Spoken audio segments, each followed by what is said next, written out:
पर सर के क्लास में हम लोग चोरी छुपे हिस्ट्री का क्लास, साइंस का क्लास पीछे बैठ के कर लिया करते थे। फी नहीं दिए थे। तो एक समय ऐसा आया था कि हम लोग डर गए थे, पता नहीं आगे क्लास कर पाएंगे नहीं कर पाएंगे, क्योंकि कुछ लड़कों ने नीचे बम पटक दिया था, शायद आप लोग को भी पता होगा। हम लोग इसी रूम में पैक हो गए थे डर से कि पता नहीं कहीं हम लोग जाए, कि हम लोग भी पिटा जाए। और जब बने तो कभी किसी गरीब के साथ अगर अन्याय हो रहा हो, एसपी से लड़ जाइएगा। समझ में आ गया? बाकी तो हम ही हैं। समझ में आ गया कि नहीं?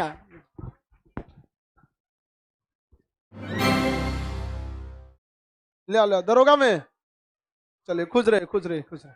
अरे बाबू बाबू, अरे रे रे रे, नहीं नहीं नहीं बाबू, इतना पैर और नहीं पड़ो, एकदम बहुत बढ़िया, एकदम आशीर्वाद। देखो भाई, दरोगा हो गया इल्वी, और ये भी, इसमें भी दरोगा और बीपीएससी। मिठाई लाया मेरा? हाँ, इसमें कोई कमी नहीं, बाद में आशीर्वाद देंगे, पहले मिठाई निकालते। हाँ, तुम लोग थोड़ी खाएगा।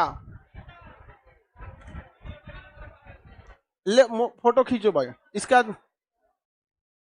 इसका फोटो खींच दीजिए।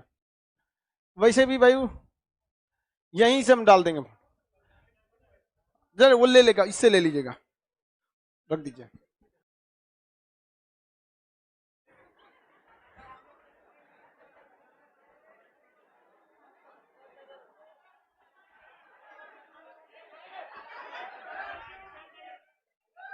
मिठाई खाए।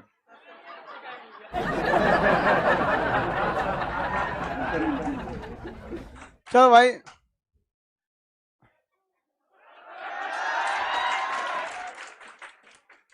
इसी को खिलाते, बस ज्यादा खाएंगे नहीं, थोड़ा सा।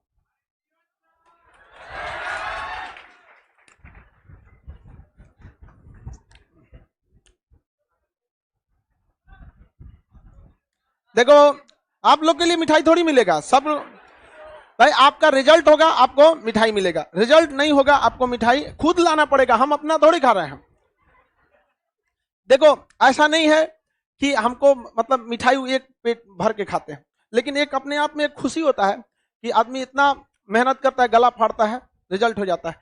चलिए, बहुत बहुत खुशी हुआ आप लोग को भी। इस सब को भी कुछ बताइए, ताकि ये सब भी अपना अनुभव, क्योंकि हम लोग इसलिए लाते हैं क्योंकि देखिए, शुरुआत में कहा जाता है डॉक्टर से अच्छा तकलीफ किसको पता होता है? मरीज। तो अभी अभी ये मरीज है, बाकी अभी दरोगा बनने के बाद कितना को मरीज बनाएगा ही कोई ठीक। लेकिन देखिए बाबू, हम आपसे भी कहते हैं कि कभी भी आपके ऊपर वर्दी लगे, स्टार लगे, डीएसपी बनना है, छोड़ना नहीं है, दरोगा तक में आगे जाना है, उससे भी आगे। और जब बने तो कभी किसी गरीब के साथ अगर अन्याय हो रहा हो, एसपी से लड़ जाइएगा। समझ में आ गया? बाकी तो हम ही हैं। समझ में आ गया कि नहीं?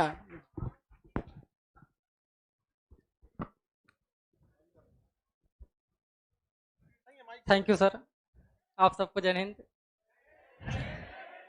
पीछे हमारे दोस्त हाथ हिला रहे हैं साथ में। सिलेक्शन कुछ कारण से नहीं हो सका था उन लोग का। जब हम लोग मेंस का यहाँ क्लास करते थे, तो एक समय ऐसा आया था कि हम लोग डर गए थे, पता नहीं आगे क्लास कर पाएंगे नहीं कर पाएंगे, क्योंकि कुछ लड़कों ने नीचे बम पटक दिया था, शायद आप लोग को भी पता होगा।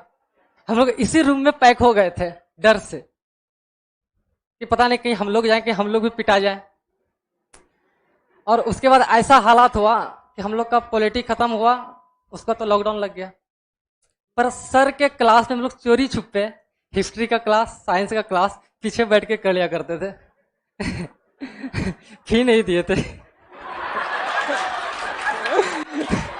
उसके बाद सर इतना कुछ बता दिए थे कि लगातार होली में जो हम लोग घर से आए थे, उसके बाद लॉकडाउन लगा, और कंटिन्यू डेट पे डेट, तारीख पे तारीख, तारीख पे तारीख मिलते गया मेंस का। लास्ट में जाके 29 नवंबर को हम लोग का मेंस हुआ, और जिस अकॉर्डिंग सर बताए थे पढ़ने के लिए, बस उसी हिसाब से पढ़ते गए हम लोग। लगातार अपने लाइफ में पटना में 8 महीना एक्सटेंड करना बड़ी मुश्किल की बात थी। उस समय अक्टूबर में मेरी मम्मी का ऑपरेशन था, मेरे घर से फोन आया, और मेरी मम्मी एक इंजेक्शन लेने से भी डरती है। अब भागलपुर में ऑपरेशन चल रहा था, मम्मी बोली कैसे होगा, कोई नहीं साथ में। कोशिश किया, ट्रेन भी नहीं चलती थी कि घर जाए। मम्मी फोन पे रोने लगी, लेकिन नहीं जा पाए। मम्मी बोली एग्जाम है तुम्हारा अगले मंथ, कुछ नहीं होगा। मेरी बहन, मेरे भाई, जिया जी सब थे उनके साथ, लेकिन हमको घर नहीं बुलाई मम्मी। और आज तक जितना भी हम फेड प्रैक्टिस करते थे उससे ज्यादा नंबर हमने मेंस में प्राप्त किया। 85 to 87 के बीच में हमने मिलाया था, और जब आयोग ने हमारा रिजल्ट दिया 83 नंबर हमारा सही हुआ। और जिस टाइम हमारा रिजल्ट हुआ था कट ऑफ 70 प्लस था, कुछ याद नहीं आ रहा है। उसके बाद हमने सोचा अब रिजल्ट में इतना मार्क्स है तो क्यों ना थोड़ा पीटी पे ही मेहनत किया जाए। इतना दौड़े कि संजोग भाग्य ऐसा भी मिला कि उस बीच में हमको स्टेट लेवल पे हेडल रनिंग के लिए ले गया गया। गांधी मैदान से कोई टीचर थे उनके थ्रू, और स्टेट लेवल पे मैंने सेकंड स्थान प्राप्त किया था 400 मीटर हेडल रनिंग में। उसके बाद उस समय मैंने किताब तो बंद ही कर दिया मेंस के बाद सर, किताब तो देखा ही नहीं कि अब पढ़ना भी है। बस सोचना था पीटी किसी तरह हो जाए। चेस्ट नहीं पूरा था मेरा, 1 सेंटीमीटर चेस्ट घट रहा था, डर था कि चेस्ट में कहीं छटा ना जाए। मैंने जिम पकड़ लिया, उसमें जिम भी किए। क्यों सर? अरे नाम बताओ। मेरा नाम मनीष कुमार हुआ, बांका जिला से बिलोंग करते हैं। अरे खुश रहे जय हो। यहाँ आपको संस्था का जो पर्सनल हेल्पलाइन है सब आपको दिया जाएगा, आपको कोई टेंशन नहीं है। और गरीब के लिए हमेशा खड़े रहना है, समझ में आ गया कि नहीं है? ठीक है, चले। और आप बोले ना कि हमारा फीस नहीं दिए थे, हमें फीस नहीं चाहिए। हाँ, किसी गरीब के साथ अन्याय होते अगर उसके साथ न्याय कर दीजिएगा, हम समझेंगे मेरा फीस मिल गया। ठीक है? अच्छा, भाई लोग भी है सब इसका? अच्छा, उस अभी पढ़ाई मन से करना लोग, नहीं तो थुरैबो करेगा। वो फीस दिया सब कि नहीं? चले जाओ। हमारे पास कभी भी बाबू देखो, फीस एक सेकेंडरी चीज होती है।